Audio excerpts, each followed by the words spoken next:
राधे राधे, राधा वल्लभ श्री हरिवंश। तो मैं आज आपको बताऊँगा कि बहुत सारे बच्चों ने मुझसे पूछा कि आप अपनी स्टडी लाइफ़ के साथ-साथ भगवान की पूजा, विग्रह की सेवा, लड्डू गोपाल की सेवा कैसे मैनेज करते हैं? फ़र्स्ट ऑफ़ ऑल मैं अपनी दिनचर्या के बारे में आपको बताऊँगा। मैं सुबह 5 बजे उठता हूँ और अपनी जो क्रिया है नहाना, ब्रश करना, वो उससे निवृत्त होकर मैं ठाकुर जी के सिंहासन, उनके मंदिर को स्वच्छ करता हूँ, उनको उठाता हूँ और उनके कार्य उनको नहलाना, वस्त्र पहनाना, आरती करना सब विधि पूर्वक करता हूँ। फिर उनके लिए मैं भोग बनाता हूँ। मेरा स्कूल टाइमिंग जब मेरी बस आती है उसकी टाइमिंग है 8:30 बजे, क्योंकि विंटर सीज़न चल रहा है, इस वजह से टाइमिंग ज़्यादा है।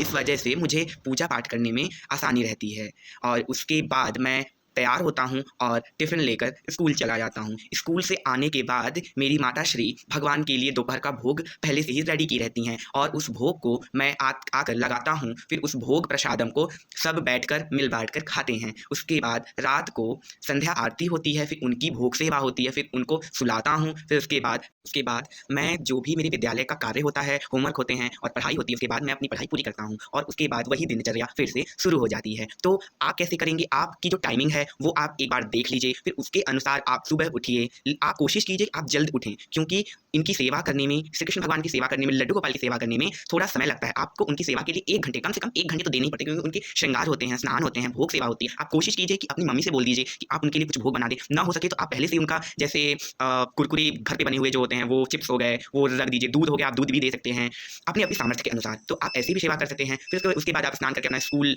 आने के बाद अगर आप दोपहर का भोग नहीं बना सकते, तो कोई बात नहीं, आप लेकिन 2 टाइम भोग ज़रूर कीजिए। वैसे तो शास्त्रों के अनुसार भगवान को 8 पहर भोग लगता है, लेकिन हम उतने सामर्थ्य नहीं है, हमें पढ़ाई भी करनी है, स्टडी भी करनी है, तो उसको भी साथ लेके चलना है स्टडी लाइफ़ को, तो हम नहीं कर पाते। लेकिन ज़्यादातर हमें 2 टाइम का भोग ज़रूर करना चाहिए, 2 टाइम नहीं तो 4 टाइम, ये अनिवार्य होते हैं। तो आप कीजिए, फिर उनको शयन दीजिए, ज़्यादा से ज़्यादा आप उनका नाम जप कीजिए, आप जब भी खाली समय पाएँ तो उनका नाम जप कीजिए। ऐसे आप अपनी भक्ति भी कर सकते हैं और अपनी स्टडी लाइफ़ को भी आगे बढ़ा